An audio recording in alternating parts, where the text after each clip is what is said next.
Welcome back for another episode, and today's episode is a great one, and it is groundbreaking. We have our very first Olympian. Well, our very first person that has been selected to go to the 2024 Paris Olympic Games. Today, I caught up with the sport climber, Campbell Harrison, who has been selected for his first Olympic Games this year in Paris. Have a great chat with Campbell about sport climbing, which is definitely an up and coming and exciting sport, his journey as an openly out athlete, and also why potentially we aren't seeing athletes come out from those larger, more traditional sports. I can't wait for you to listen to this episode. As always, and unapologetically, I am still your host, Mr. Gay Pride Australia 2022, and the third gayest person in the world last year, Dion Alexander, and you're listening to Our Pride by Mr. Gay Pride Australia.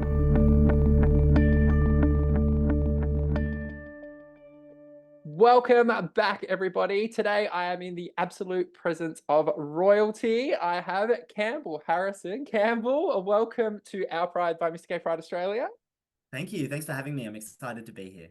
We are very excited to have you. As I said, just off air or before we hit record you're our first athlete that's been selected to go to the Olympics, Paris Olympics 2024 later this year. Congratulations on that, first of all. Thank you. Can you tell me a little bit more about what sport you will be participating in, and how you got into the sport as well? Because I think this is a not unusual one, but not a sport that maybe a lot of people have heard about before, and it's quite also new to the Olympics. Yeah. So I'll be competing in sport climbing. We had our first Olympic appearance in Tokyo at the last Olympics. So this will be the second time that climbing's ever been featured in the Games, and it'll be my first Olympics as well, which is really exciting. There are basically sport climbing has 3 different disciplines. For Tokyo, we got 1 set of medals, so they had to combine all 3 into one, which was a little bit strange because you've got speed climbing, which is like a race and is quite different to lead and boulder, which are the disciplines that I do.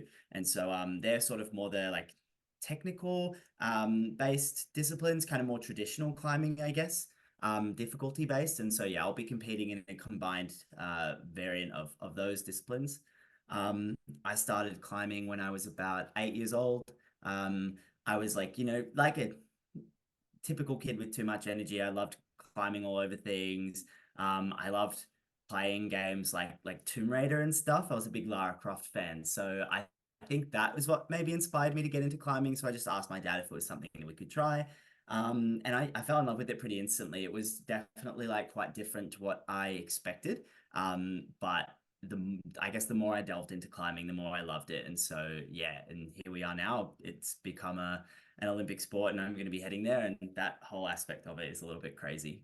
I can definitely imagine. So what was going through your head when you were announced that you were going to be going to the Olympics and representing Australia at the Olympic level? Yeah, well, I guess it first hit me that it was going to be happening at the qualification event itself. And yeah, it was a really, really big lead up into that one. I think, I tried to qualify for Tokyo and didn't quite make it. And so the Olympic cycle is a whole 4 years. So you've got, to wait all that time again before you get the next chance. And it's a really, it's a good amount of time for the pressure to really build for me and for my loved ones and everyone else. So, when that event came around, it was super, super intense, and probably one of the most, emotionally and mentally taxing competitions or things I've ever done. And so, yeah, qualifying was a huge relief, but also a big moment of pride and just a completely surreal feeling. Like it's really not very often that you just sit on the floor and cry in front of hundreds of strangers, and that's exactly what I did when I realized I'd qualified. So yeah, it was it's a really crazy one. That sounds very emotional. Was part of the reason potentially you didn't qualify for Tokyo that speed climbing aspect of it, or was it something different? There were lots of factors. I think I didn't actually get to, it's like a whole big story, but I didn't actually get to finish the qualification event for Tokyo. It was happening right around the COVID pandemic, Yep. and we actually went into like a state-by-state lockdown on the day of finals for that event.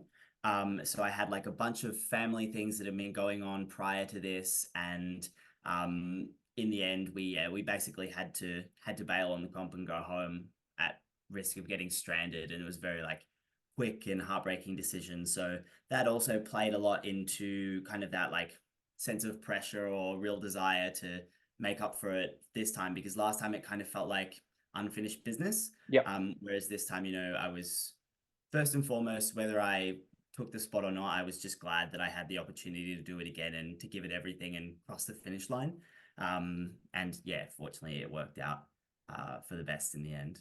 Well, that's awesome. And it sounds like, from them adding medal categories for Mm. Paris, that, sport climbing is going to be a growing part of the Olympics. So that's obviously a great opportunity for you in coming years as well. Yeah, for sure. Yeah, it was definitely, I forgot the second part of your question, which was the speed climbing itself. And yeah, Yep. speed and I never really meshed completely. I really enjoy like when I would do speed comps, like the aspect of racing is really fun. But I think one thing about the sport that really grabs me is in lead and boulder, it's like it's always changing. Every time you step up to the wall in a competition environment, it's a new route or a new boulder that Yep. you've never tried or seen before. Whereas speed is a standardized route. It's exactly the same wherever you go. And so training that is in so many ways like so opposite But to yep. what inspires me about climbing itself. So I think I have a lot of respect for it. I think it's such a cool sport to watch. But it feels very different to what I love about climbing. And so it was really nice to have them separated. And I actually really enjoy this combined format as well. So even though it's like two disciplines come together, I still think it's quite a lot of fun. But it looks absolutely fun as well. I mean, I was watching some of the telecast in Tokyo and just watching people like absolutely go hammer and tong up a wall. Yeah. That was captivating, and like watching obviously all your videos on Instagram of you training and practicing as well. It is quite captivating, and I can see why it's definitely made it into the Olympics. Not only from a skill aspect, but also from that viewability aspect of Yeah, having for the sure. audience is definitely something that I think that sport climbing's got for it. And so I think that this is probably not going to be the only opportunity you get, which I think will be very, very good for you. Yeah, for sure. Yeah, it's really exciting. Like you said, I think it's a fantastic spectator sport. It's cool also that it's a sport that you can watch it on TV, at the Olympic Games, and then you can just go down to your local gym and give it a go. And Yep. you'll be probably climbing in one of the same gyms that I would do my training in. Like it's really connected and accessible in a lot of ways. I think so. Yeah, I hope people will see the games in Tokyo and maybe be inspired to give it a try. Yeah, no. Also, I know there's an outdoor gym and playground close to where I live, and there's a climbing wall there as well. So I think it definitely one of those things that some of these sports are very, very cost prohibitive to get into. So when you've got things like that that are free, obviously they're not Olympic grade level, but the accessibility to it is at that low grassroots level. I think Yeah, is for something that sure. it's got for it as Definitely. well. I just wanted to sort of segue a little bit now and talk to more about you as a person, your sexuality. From anyone that has a quick flick through your Instagram can obviously tell that you're an openly out athlete, which is absolutely fantastic. I just wanted to find out more about sort of your journey being an out athlete and potentially before you came out as an ad athlete as well. Have you always been open about your sexuality? Why you have been sport climbing? Um, no, I guess because I've been involved in sport climbing for a long time. Obviously, I was 8 when I started, so I was still just sort of coming to terms with the fact that I was a little bit different. And then Yep. I think when I was like maybe about 11, that sort of blossomed into the realization that I was gay. And yeah, initially I think a lot of people can relate to this, that I felt like it was this, secret that I had to take to my grave. Yep. Um, and then coming out was a relatively slow process, but funny enough, my climbing community or my national team were one of the first groups of people that I ever told that I was gay. I think at the time I had like one or two friends that knew maybe, but this was like the first group of people. And so climbing became this little like, I don't know, it was just this place away from home where I felt comfortable exploring the idea of being open about my sexuality because at the end of the competition, I went home and it was still more or less a secret at that point. So, I had this place away from home where it could be like, yeah, I kind of got used to the idea of being out, and Yep. that made coming out back home a lot more comfortable. And I was able to sort of come out within school, which was a similar sort of sense of, I go to school, people know I'm gay at school, but then I come home and I have a little break from being out, and then yeah, was able to kind of come out to my family, and then it really just became something that, I never sought out to like broadcast it about myself, but I'm very, very intent about never keeping it a secret. Yep. And just having it be something that is a part of me. I don't feel a responsibility to like let people know or to come out of the closet again anymore. It's just who I am, and I just don't shy away from it. Yeah, no, fabulous. And I think that definitely comes through on the way that you present, and definitely from the things that I've picked up from social media and sort of the engagements that you have. It's not like it's, hey, you're feeling the need to tell everyone. You're just living a genuine and authentic self, from an outsider's perspective. I always love sport camaraderie and sort of teammates and that sort of thing. And the spaces that I've been delving in, with the AFL, there's a lot of camaraderie in the playing groups there, particularly about our athletes. So it's quite well documented that yes, there is known to be out athletes in the AFL. Just none of them are publicly out. How Yeah. much of a safe space do you think teammates in sport create for you? And do you think that there's a reason why that seems to happen? Because it seems like teammates are really, really good about it, Mhm. and they're really supportive, but then potentially the wider community is not as supportive as sort of those teammates are. Yeah, I don't know what it is about that. I think you go through a lot with your teammates, whether it's an individual sport like mine or a strictly team sport like AFL. I think you just inherently share a lot of vulnerability with one another. It's quite common that your teammates will see you cry, see you Yep. bleed, see you at your like weakest moments or your lowest moments, I guess. And so it kind of, in with a good culture, it can really, yeah, foster that sense of connectedness and make it like a safe space to be yourself. And I think, changing public perspectives as well, making, sporting teams a more comfortable place to be an out athlete. I think the crux of it really is when it becomes like public knowledge, and then Mm. people you don't know who don't have those shared experiences with you maybe decide to weigh in on how they see you present yourself, and that's when it really starts to become complex. But yeah, I don't know. I feel like, yeah, it just felt like my teammates were going through so many of the same things I was going through in terms of like the pressure of sport, and it just seemed to make sense that that was something that I could share with them. Yeah. In like you've mentioned, people making comments, those Yeah. external people making comments, and I think sometimes they get too much weight because they really, a lot of the time, have nothing to do with our lives, don't know who we are, and have never spent any face to face time with us. Have you Mhm. experienced anyone that's from either within the wider sport climbing community, and the organization, or just the general public that's sort of had some comments or negative attitudes towards you?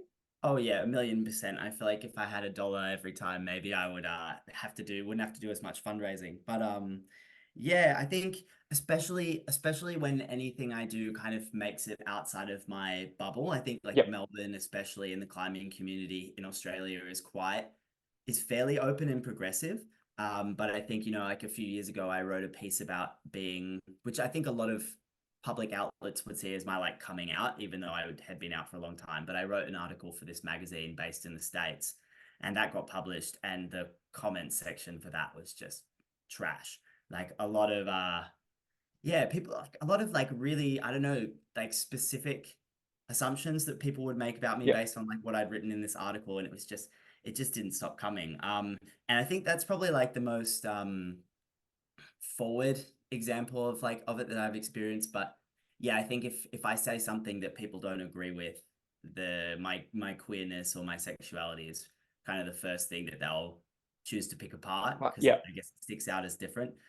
So yeah, sometimes you do get those stark reminders that like, oh, not everybody is progressive or maybe as progressive as they think they are, you know, based on the things they say. But like my in-person experiences and the people I surround myself with have always been super welcoming and positive. And there's an amazing, like really amazing queer community within the climbing space. And Yeah. I'm Awesome. always so grateful for them. Awesome. Does like those comments or those negative comments, does it affect your performance at all? And how do you deal with those sorts of situations? Like particularly, you release an article, and we sort of wear our hearts on our sleeves when we write those sort of things. There's a lot of us, there's a lot of our own journey that's in there, and you're sharing it, and you're becoming quite vulnerable with Mm. the reader or the viewer. How do you deal with those negative comments? Yeah, I can't say it's ever really affected my performance because I guess it's never really commentary on my performance like or on my capacity as an athlete. Yep. I've been able to keep them separate in that sense. But that's not to say that like I don't take it to heart necessarily. I don't know. But I feel pretty confident about who I am as far as being a gay man, and I think when I see those trashy sorts of comments, I guess I am more concerned about the other people who might be reading those comments and how Yep. they might feel about it, and so I feel like I see my role in the whole thing as, you know, it's important that I'm able to stand up to it, and that people know that it's not okay, and that Yep. a lot of the things they're saying like maybe just aren't true. Yep. Um, yeah. Yeah, sometimes it can be frustrating, but I try not to let it get to me to an emotional extent. So, yeah. No, cool. And I just want to pick up on something you've mentioned there, which actually comes up quite a bit when I'm having these conversations, particularly with our athletes. You know, I think the goal is with everyone just to live their own authentic life. Mhm. And no one really goes into it thinking that they're going to have to be a role model for our community or a spokesperson for our community. But even then, sort of even just telling your own telling your own lived experience and writing an article in the US. You've mentioned there that you feel like you're then responsible for other people that may be more vulnerable reading those comments and having to sort of stick up to people that have negative views of Mhm. our LGBTQI plus community. Do you feel that there's this just inherited role model that you need to take on, being sort of that high profile out athlete now? Yeah. Yeah, I think as an athlete and an athlete with like Olympic aspirations, I think already people expect you to become a role model, Yep. which in a lot of ways is something I think a lot of us are happy to take on. But then there's a whole other aspect of that when you come out as a queer athlete, whether you kind of mean to come out as a queer athlete or like me, you kind of just start posting pictures of you and your partner and people put two and two together and Together. then all of a sudden you are this like queer role model. And it's tricky. And I can definitely see, you know, I have like friends in athletic spaces who are queer, but they're not out publicly because you know they don't feel ready to be able to take on that sort of role model responsibility or to be able to represent the queer community in sport, or maybe they have other facets of their personality that they're already advocating for, or facets of their identity, sorry, that they're already advocating for. You know, so it's definitely not for everybody. And you know, sometimes there are times when you're just like, oh, this is a lot, or you're like, oh, I want to talk about other parts of me, you know, Yep. the sporting parts or my hobbies and interests and whatever. But in the same vein, you know, I always wished when I was younger that I would have more queer role models, especially in sport and especially in climbing that I could look up to. And I didn't really have that, but I like to think that now I could be that for another young queer person, so they don't have to long for a role model. They can see someone, uh, working hard within their sport, being successful, and also being openly queer, and you know not shying away from that. And then maybe they feel like they don't have to shy away from it either. Yeah, for sure. Do you feel like that coming out and being open and being your authentic self has helped you in your performance and helped you with sport climbing? Yeah, I think so. I think any time that you deal with like pressure and adversity and come out the other side of it better, I think that's gonna like benefit your life in a multitude of ways. And I think it's particularly applicable to sport. You make a lot of sacrifices, and it is very vulnerable sometimes. You really put yourself out there, and try to meet these quite high expectations. And so, I think it's all transferable skills to being in a competition mindset and having Mm. to perform on the spot. It's I liken it to anything. It's like, going through school and going through exams, like those are also transferable skills onto the sporting field. And, I think it all comes together. And I think just as a as an out queer person, I have so much less baggage to carry around than I did when I was in the closet and Was it? keeping Yeah. it secret. And it just, yeah, the freer you can be in your life as a whole, like the easier it's going to be to commit yourself to sport. And that's what I found. No, awesome. Awesome. Um, in regards to sort of uh, sport climbing and obviously its recency in the, like as an Olympic sport and inclusion in the Olympics, do you think potentially that's helped with attitudes within the sport? When you compare it to some of these sports that have been in the Olympics forever and have been Mm. very high profile sports for a very long time. Do you think like having a newer sport that's come in has helped with some of these attitudes and obviously the positive attitudes that you've experienced? Yeah, well, yeah, I think climbing being a young sport has given us a really great platform to like instill these values in our sporting community from grassroots. Yeah. I think um, climbing gyms in particular are really, really forward with their LGBTQIA plus inclusion, and such. And so, yeah, I think, yeah, we have this opportunity to build inclusive policies from the ground up, whereas a lot of these sports have these kind of entrenched cultures, or even sometimes, very clearly written policies Mm. within the sport that, it's not the safest place for queer people to participate. Um, so yeah, by virtue of that, climbing is quite a nice sport to be a queer athlete within, even if it's not, like inherently a very queer sport. But yeah, and I'd like to think that, by bringing sports like ours into front and center, yeah, we can pave the way maybe for other sports to have also more inclusive attitudes towards diversity. But we'll sort of see how things progress. I think lots of aspects of sport, including our own, have a long way to go still. So, but I'd like to think, we can be a part of that growth. Yeah, and I think you're seeing a lot more of the smaller sports, if you like, or the sports that maybe haven't been in the Olympics as long or haven't been sort of that higher profile, really, move in this space in leaps and bounds. And there's a lot of good work that's being done by sporting organizations of sports that are maybe considered smaller or don't have the same sort of Mm. participation rates as the larger sports. And I just think it's it's going to be a domino effect. It'd be nice for it to come from the bigger sports, and then I think that would definitely flood down very quickly.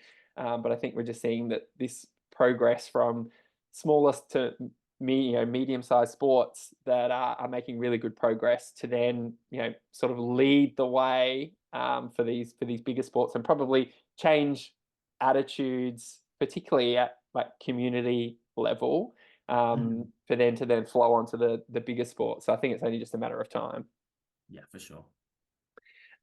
Just going back to a comment before, taking on that role model status, and you mentioned there was sort of the people that weren't really ready to take on that role model, and hence they weren't out. Do you think that stops a lot of athletes from actually coming out? That there's sort of this media spotlight and attention on them being then out rather than them being good at their sport, and then them feeling like potentially they're not equipped to have a voice and represent the whole community. Yeah, 100%. I think it's hard to like attribute that label to yourself so forwardly.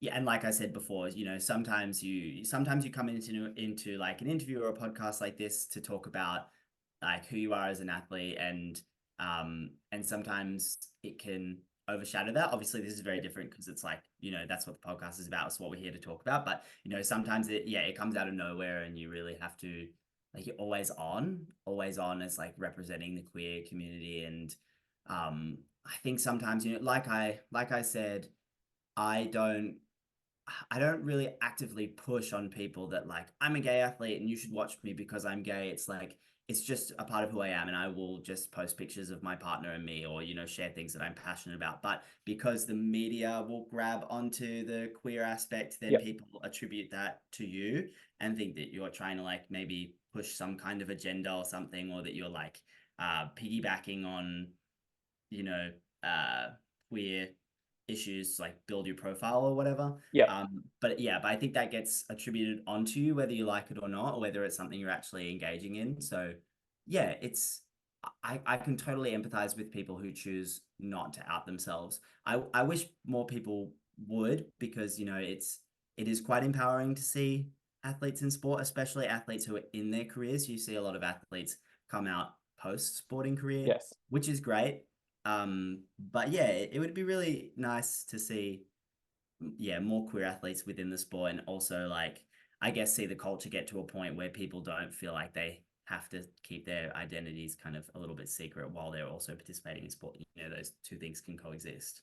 Yes, yes. And I think, we're starting to get more and more people and athletes that are coming out in the middle and near the tops of their career, which is really a positive sign. Maybe Mhm. not always in the big sports for the moment, but I think that, there's definitely, and yourself being one of them, there's definitely some leaders in this space of people that are just growing up and being themselves, and that means that they're an openly out athlete, and then they're coming through the ranks, and they're just showing the rest of us that the two things can coexist. You can be a good athlete, and you can be true to yourself, and you can do well. And in fact, most of the time, what we're finding is when someone is out, they are actually performing better Oh because yeah. they don't have this whole facade around them, and they're not worried about Mhm. who might know what, and if Yeah, something gets yeah. leaked. It's so crazy how we spend, you look back on your time in the closet, you spend so much of it thinking that coming out would be this horrific secret, and that if everyone knew it about you, like, it would really change things for the worse. But then for a lot of people, it's not the same for everybody, but for a lot of us, it's so freeing, and you really Mm. are able to live to it your fullest in a new capacity, post coming out. So yeah, whatever I can do to foster a culture that will allow people to experience that freedom, that liberation of coming out, or just being open, is really important to me. Awesome. On that, then, is there any advice that you would give to an athlete that's currently in the closet, if they're debating whether they should be open about their sexuality?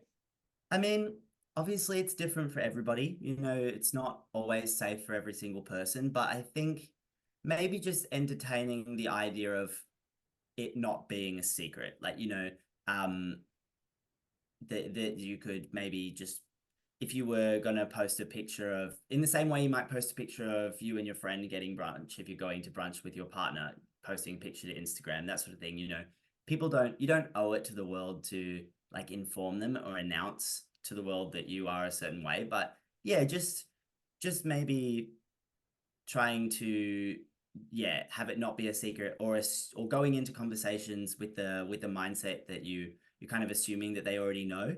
Yeah. And then it really is, it's up to them to ask the question if they want to, but like, yeah, it's not your responsibility to, like, tiptoe around their assumptions of you.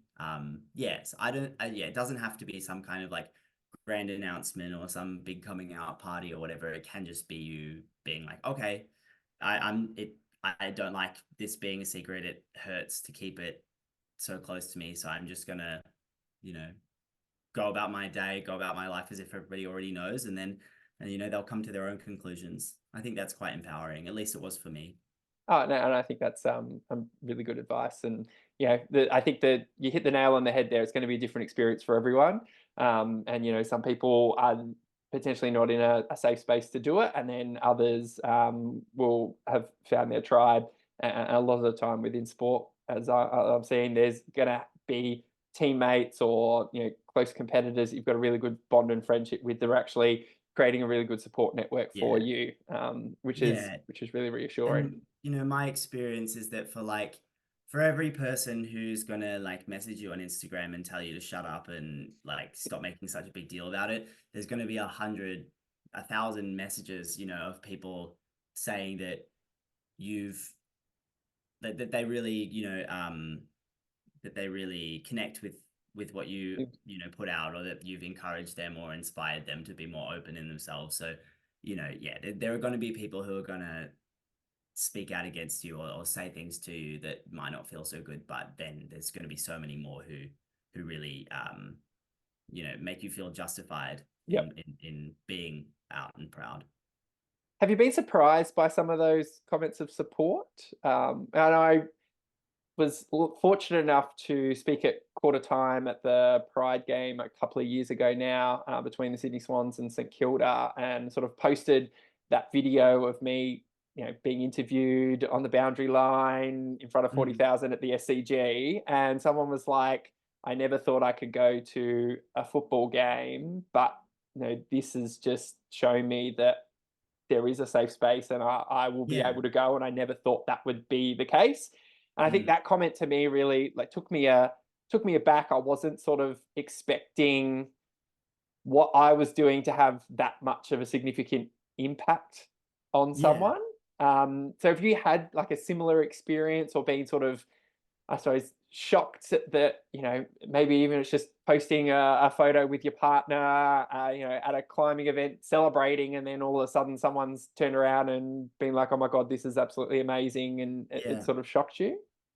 Yeah, I mean, I think from the beginning, it's, shocked me to a degree. Like, I think just especially, after qualifying for the Olympics, like the sheer volume of messages from everybody, of course, but like specifically from the queer community, like the amount of people who sent me messages and echoed those sentiments. Maybe they feel like sport in general is just not a safe space for queer people. Yeah. And then they see someone engaging in sport to that sort of degree, and they think, okay, well, maybe this sport is safe, and they step out of their comfort zone and give that one a go. Yeah, I can't think of like anyone in particular, but yeah, just the sheer volume of people who will reach out and give me words of encouragement, because in the same vein as other people needing that encouragement and inspiration, sometimes I need it too. Yeah. Sometimes there are of course times where I'm like, oh, do I want to post this, or is this like too gay, and then I'm just like, ah, screw it, there's these people who message me being like, yeah, I love that this is what you said, and it made me feel better about posting it myself, or whatever it might be, or just living it themselves. Yeah. Awesome. You mentioned something before which I think surprises a lot of people. Doesn't surprise me, but I still, speaking of, comments that maybe come as a shock. Fundraising you mentioned before. Now I think a lot of people, particularly Australians, have the belief that when you go to the Olympics, the government fits the bill for you and you get a free ride. Now, we obviously know that's not the Yeah. case, Yeah. particularly for, you're an Olympic sport that's in its second Olympics. So, I mean, the funding structures are just not there from, ASC and an AIS perspective. How does that feel, number one? And number two, like, how much have you actually got to physically raise to get over to something like the Olympics? Yeah, it's interesting. You get a lot of people who think that you make as an athlete, you make absolutely nothing. And then you get away, like so many people who think that because you've qualified for the Olympics, all of a sudden people are just like handing you millions of dollars. And yeah, it's absolutely not the case. Like you know, I'm in a space now where I'm able to get a little bit of support, and it's not Yep. enough to fit the bill for everything, but you know, it's growing, especially since that Olympic qualification. But you know, sport is it's this gig where you have to give yourself to it full time. Like you have to be calling it your job and treating it as if it's your main job when it's giving you absolutely nothing and you're spending thousands and thousands and thousands of dollars. And I've often like I sometimes I'm a bit blind with my spending. I just try to be as thrifty as possible and like hope it lasts. And I've definitely come home from World Cup seasons with like $100, $200 to my name and been like, okay, I need work right now, or like this is not happening. Asking someone at Um, the airport for a cafe job so you oh, can I get some know, money to right? afford Yeah, a yeah, taxi home.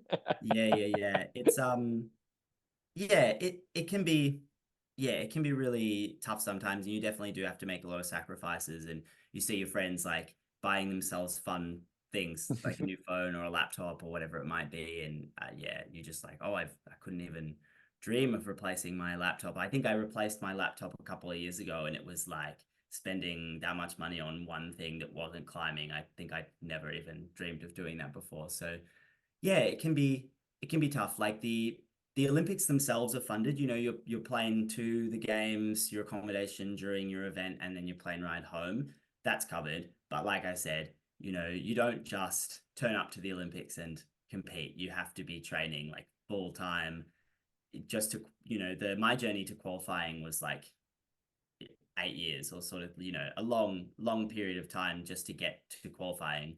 And that's all, you know, full time. It's your main focus every single day. And then, yeah, you qualify and the support goes up, but you still have to be giving yourself 100% to the sport. And there's an entire World Cup season and all this training and everything that goes into being ready for the games themselves. So no matter, yeah, you bring it feels like you bring in this money, but then you just throw it all Spend it. back at the Yeah. sport again. Yeah, I think it's obviously one of those common misconceptions, and there's a lot that obviously goes on behind the scenes, like training Yeah. sessions and that sort of stuff, and just those sort of hidden costs that people don't understand as well. And yeah, I just hear a lot, things that not necessarily break my heart, but things that I feel for when I'm hearing athletes, and particularly like Australian level athletes, and having a job to support Mm, you know their Australian ambitions and their Australian yeah. representative ambitions. I think yeah, just sometimes I wish it was all a even playing field for all of you, because I know that there's some other sports that are quite well funded, and then Mm. some athletes that are quite well funded, and then there's obviously some that are not as funded as well. Yeah, for sure. It's like, you know, it's obviously there are worse lots in life to have than like, oh, I'm an athlete, I'm not getting paid enough. Like, you know, first world problems to a degree. But at the same time, like, yeah, I feel like it kind of compounds on itself. Like you need money, you need funding to get results, but you need results to get funding. Yep. And so once people who have the results are able to then just accrue more and more funding, which accrues better and better results. And it's quite hard to like that initial break in to get Yep. that funding to be able to, you know, work 30 hours a week instead of 40, or, you know, go to the physio. It's even just things like that. For the longest time, you know, you'd have like an injury or something and people would be like, oh, you should go to a physio. And it's like, I can't afford to go to a physio. If I go to the physio, then I probably, you know, maybe I can't afford to do this World Cup or all those things. So yeah, it's not the worst, you know, it's still an exciting life to live, but it's, yeah, it can be tricky sometimes. 100%. The Midsummer Festival in Melbourne. I saw that you were quite active during the festival. What did you get up to during the Midsummer Festival, and how do you find the Midsummer Festival in Melbourne? Yeah, it was fun. It was my first time actually really engaging in the festival, which was cool. I think I always kind of just get caught up in my training and miss it until it's already happened. But yeah, my Proud to Play, which I'm an ambassador for, invited me to come on down and like say a few words and get involved judging like a dance-off competition, which I'm absolutely not qualified for to any capacity, but that was fun. And yeah, it was really nice to just walk around and see what was going on, and listen to some artists play live and that sort of thing. And yeah, it was cool. It was cool, and just yes, kind of being more aware of everything that's going on within the Midsummer Festival has been fun. No, great. Is that something that you would be looking to do more of, and those public appearances?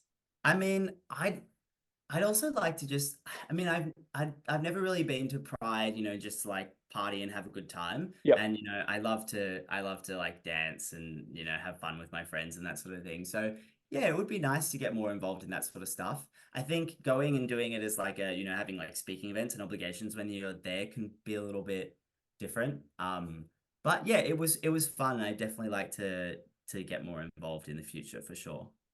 No, fabulous. Is there anything else that you want to say to listeners at all? I mean, if you're interested in learning more about me or more about the sport, you can find me on Instagram by looking up my name. I do have a crowdfund on my Instagram bio where, if people want to support what I'm doing, the link is there, and any small amount is really, really appreciated. But yeah, even just chucking me a follow or a like or sending me a message, yeah, it's always nice to engage with people. And yeah, so yeah, feel free to head on over to Instagram, and if you want to follow along with what I'm up to. Awesome. We'll chuck all of those links in the show notes as well. So yeah, if you do want to follow Campbell's journey, I know I'm in your broadcast channel on Instagram as Oh, well. awesome. So I'm Thank you. following that little journey to the Cute. Thanks. Olympics. There's a lot of croissant emojis that happen Yes. in that broadcast channel as Oh, well. yeah. But yeah, we'll chuck all those links in the show notes so you can follow along. And as Campbell said, if you are in a position and do want to support his journey to the Olympics, then please, that link will be in there in the show notes as well for his crowdfunding page. Campbell, it's been my absolute pleasure having you on Our Pride by Mr. Gay Pride Australia. I wish you all the best, and I know that I'm going to keep following your journey up on Instagram, but I hope that everyone else does as well. Yeah, thank you so much. Thanks for having me. It's been really nice. And thank you, and we will see you all again next time. What an absolutely great chat that was with Campbell. I can't thank him enough for giving up his time in what is going to be a very, very busy journey onto the Paris 2024 Summer Olympic Games. As we said, if you want to follow Campbell's journey, and it is great, we will have the links to his Instagram in the show notes, as well as if you want to contribute to his Olympic efforts, he does have his fundraising page that you can donate to. And we would encourage you, if you're in a position and you're able to, that would be great to show our Australian athletes and our out Australian athletes some support for the upcoming Olympics. One of the themes that keeps coming through in these Out Athlete series is that of people living their authentic self, are performing better and feeling better. Now, while it is a massive thing to overcome and not trying to force anyone out of the closet, that journey has to happen in your own time. That coming out journey has to happen in your own time. But one of the reassuring things that we're seeing is the level of support, particularly from someone's really tight network, and then the way that they're able to flourish being authentically true to themselves is absolutely amazing, and is definitely a consideration for anyone that is thinking of coming out as an athlete. Well, team, that wraps it up for today. That's all we've got time for. Another great episode. Thank you so much for continuing to listen. Thank you for sending our podcast onto people. If this episode particularly was an episode that you think someone may get something out of, if you're in the sport climbing community or anything that Campbell said really resonated with you, or you think will resonate with someone else, we'd love it if you could share the podcast. That would be much appreciated. And as always, please leave that 5-star rating and a review for us in your podcast player. We would really appreciate that. It helps us to get out to many, many more people. We are trying to create a safe space here and discussing some issues that all of us in the LGBTQIA+ community can relate to. Well, team, that wraps up another episode. I thought I got through the second episode of this year without too many fumbles, but there you go. Stumbled right at the end there. You have been listening to Our Pride by Mr. Gay Pride Australia.